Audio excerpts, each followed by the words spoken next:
Hi, and welcome to this week's installment of the Frank and Mary Show. My name is Liz Trudiak, and I am the director here at the Northborough Senior Center.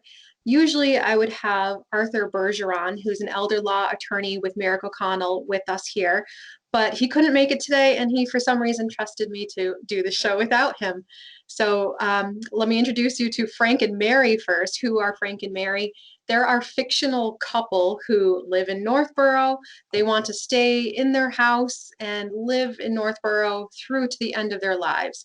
And so on this show here, we talk about all the things that are important to Frank and Mary and what they should know so they can stay in Northborough and age in place, which is the goal that we want people to achieve. So jump right into the show. Today, I have with me Frank Dutt, who is our AARP Tax Aid Volunteer, and he coordinates all of the tax preparation assistance here at the Northborough Senior Center. And Frank, if you wouldn't mind just giving us a little background about yourself for people who have never used our services of the tax prep assistance and have never met you before, how did you get to be where you are today? Okay. I started this about 16 years ago when we lived in Webster, New York, outside of Rochester. And I had just retired from Eastman Kodak, looking for something to do, saw this and volunteered. And I fell in love with doing taxes, believe it or not. I'm not an accountant or anything else. And why I fell in love with it is all the neat people you meet. There's just Mhm. so many um, people who are so anxious about doing taxes, and it really isn't that bad. And you get a chance to help people. They're happy, and you're happy, and maybe in doing it all, we can actually save people some money too. That's kind of my goal. I pretend it's a game, and my game is to save whatever money I can. So that's how I got into it. And then I came over here to Massachusetts about 11 years ago to be with my daughter, husband, and grandkids. And I live in Hudson.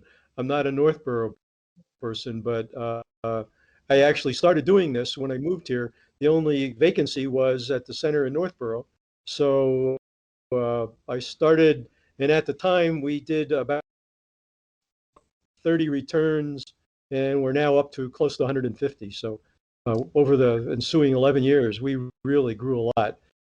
And the only limit is volunteers. So if you have any inclination to volunteer, give Liz a call and we'll get in touch. And it's a little late for this year, but we always need volunteers. We're limited solely by the volunteers we have.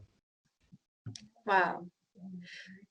150, I can't even wrap my mind around that. That's a lot of tax returns. How long Yeah. does it take you to do one? We do um, about an hour return. In normal times, in Northborough, we would have two, three, or four people doing taxes. It depends on, like I said, the number of volunteers. And we would have our appointments, and we're there for 4 or 5 hours a day, one, occasionally 2 days a week. And that's how we get up to the 150. I don't do all those in any way, shape, or form. Um, Hmm. I should mention that Northborough is one of the sites. We're in what's called the district, and we have 45 sites in the Worcester County and a couple surrounding towns, like Hudson, which isn't in Worcester County, but which is part of our group. So people from outside of Northborough can come here and get their taxes done? Yeah, in normal times, yes. For this year, because we're starting late, and we'll get into that in a minute, plus because of all the procedural things we have to do, I would expect that we're only going to be able to do about half of what we would do in normal times.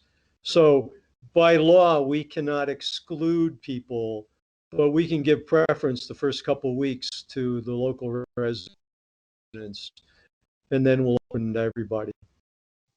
Wow. So you keep saying during normal times. What was it like last year when the world was kind of in this chaos? Did we do taxes here at all? I kind of came on late in the game. Yeah, right. You came on after after, or right, I think, right when we closed, actually, Yeah. we had in the first week of March, we were going along happily along our way, and then the national AARP group said, okay, we can't do this anymore. And we had to shut down the first week of March. And that was it. And then they came up with some ideas of trying things. And a couple of sites, one up near Leominster opened on a trial basis in June, I think, to try some things out. But we had to shut down, and that was it. And this year is going to be very different. But maybe at some point I should get into that. Yeah. Yeah. So you have to follow everything that AARP instructs, right? So this isn't That's right. our personal decision. It's not your decision on whether we can do taxes or how we do them. You're following guidelines from the national office, essentially. Exactly. The IRS sets out guidelines for volunteers. AARP is the largest by far volunteer tax preparer. And so they have some leverage. And we're allowed to do some things that other sites aren't because of the training. But basically, the AARP lawyer and the IRS lawyers get together and decide what to do. And then, and most times it's not that bad. This year, there's a whole new manual we have to do to follow these different procedures for what they call limited or no contact. Oh, wow. Do you want to get into that now? What's this year going Yeah, to look like? yeah. Um, we're going to do something called limited contact. By that, the process would be if somebody wanted to have the return done, they would call the senior center.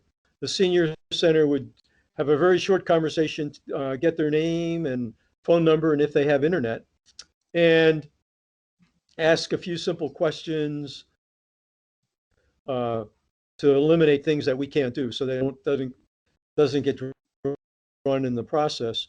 And we're going to try again to give preference to low and lower income people to start. So some of the people that had a little higher income may not be able to use our services this year. Um, so after that call, my group then will work with the center, get the names, and we'll go through a series of interviews. The first one would be a quick preliminary interview to make sure people understand the process, that they agree to the process because they have to sign a release form that we're going to do this virtually and not in person. And then after, if that's okay, they'll make an appointment for a formal intake interview, which will last maybe a half an hour. It includes the form that we've always filled out, plus additional paperwork, because we don't have the opportunity to sit down and have a dialogue. We have to have everything up front. We'll get all that information, and we'll schedule an appointment to come to the center to have their documents scanned. For the scan appointment, they would come to the center, wait outside until they're called in, and then would come in and have a very short interview to make sure all the paperwork is there, and then their documents would be scanned, given back to them, and they would leave.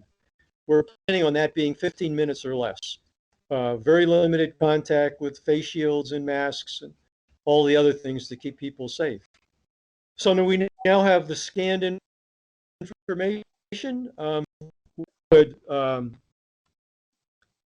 use that scanned information to prepare a return and check it. When the return is all done, they would get a phone call saying your return is done.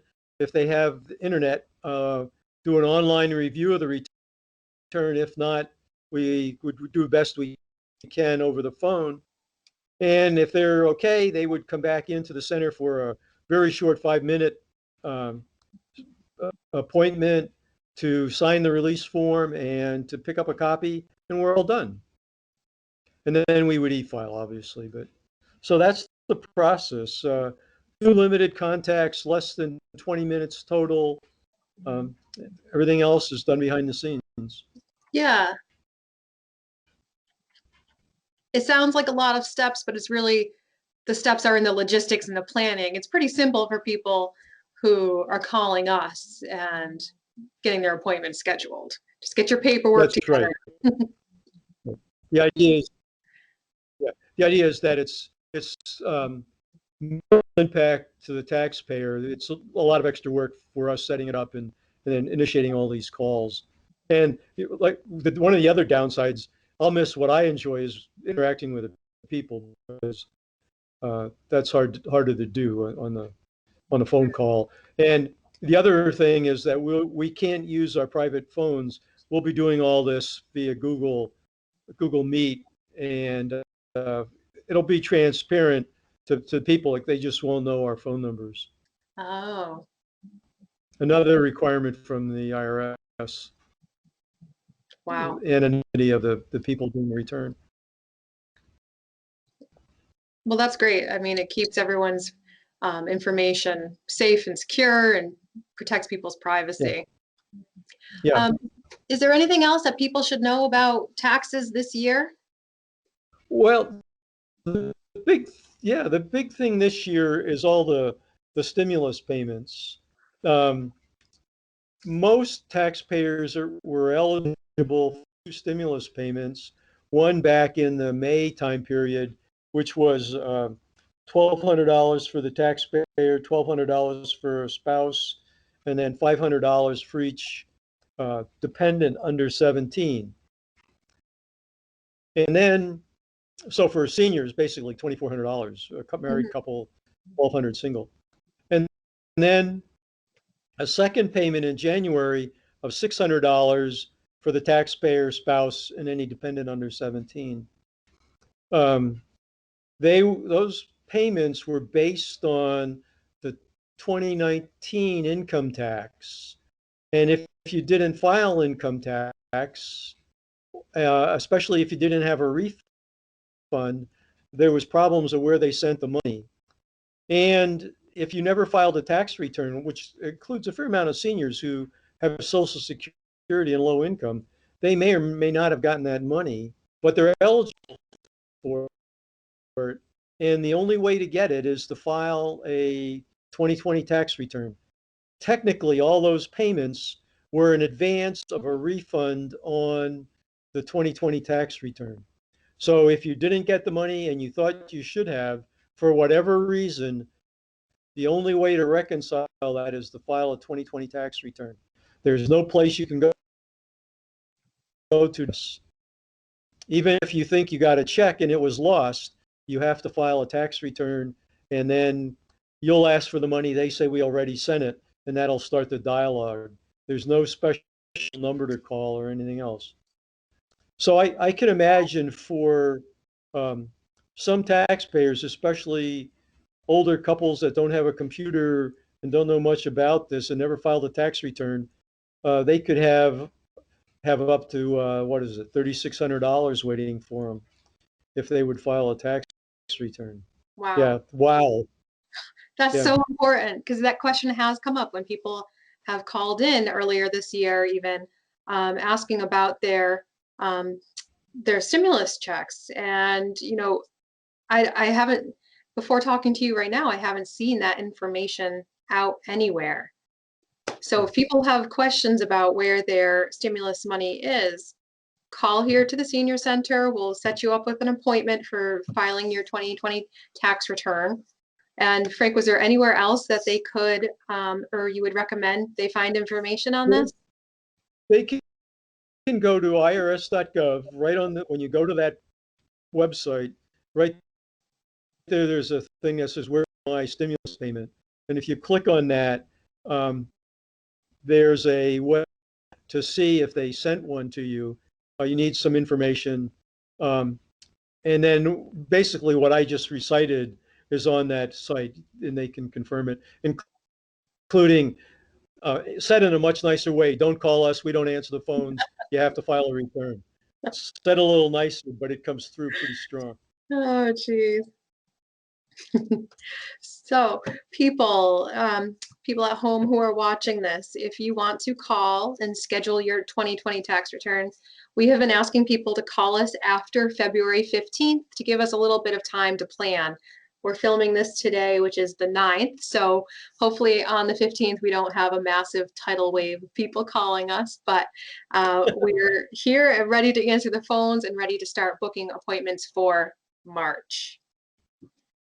So right. Starting the 15th, because I haven't given you the information yet. And we'll do taxes from the 3rd of March until just right around April 15th. And because of all the limitations, my expectation is we'll only be able to do about half as many as last year unless there's an extension. I would hope for an extension because we can't even physically start until the 15th of February. Now, in my group, I'm waiting a little longer because I'm having trouble with volunteers. And then we'll start March 1st, and hopefully we'll hear we can do more at the end, but that's not a given right now. Okay. And can I make one other thing for seniors that is a lot of people don't do and they should? Absolutely. There's a provision if you are required to take a minimum required distribution from your IRA. If you have that money sent directly to a charity within the minimum distribution, it does not count as income to you. So if you don't file a itemized deductions, which most people don't anymore, this reduces your income by whatever that gift is. Now, for $100, maybe the company that does your IRA would do it. But if you have a gift of $1,000 or more, most of the companies that handle IRAs will do this, and it's a way of saving for somebody who does not itemize roughly 10 or 15% of whatever you give right off the top. So I would encourage you, if you support a charity, especially like that would probably be a church or a college, that's a much better way of doing it than writing a check directly. Right. Or even like the Friends of the Northborough Senior Center. Correct. If you want to give a substantial gift, that would be a perfect way of doing it. Good plug. Okay. So that's all one other thing about IRAs. One of the other changes was that instead of being 70.5 to start the required minimum distribution, you now have to be now you don't have to. That's another change, which would be, I think, people born in before 1958 now have to take their required distribution. So they should talk to their IRA people about that if they have any questions. And if they're required to take it and they don't, and the IRS catches them, there are substantial penalties, up to upwards of 50%. It's very nasty if you don't do that. Yeah. Wow. So ask about that. Great. Well, Frank, that's about it for things that impact seniors. That's fantastic information. That I learned a lot myself, and taxes actually scare me. So I feel talking to you, you're so knowledgeable, and I feel more comfortable about it now. So anyone who's out there listening, if they need to book their appointment, you call us here at the Senior Center, 508-393-5035. Call us starting after February 15th, and we will do our best to get you booked for your tax return with our AARP Tax Preparation Assistance Program. So thank you very much to Frank Dutt, and we'll see you all next time here on the Frank and Mary Show.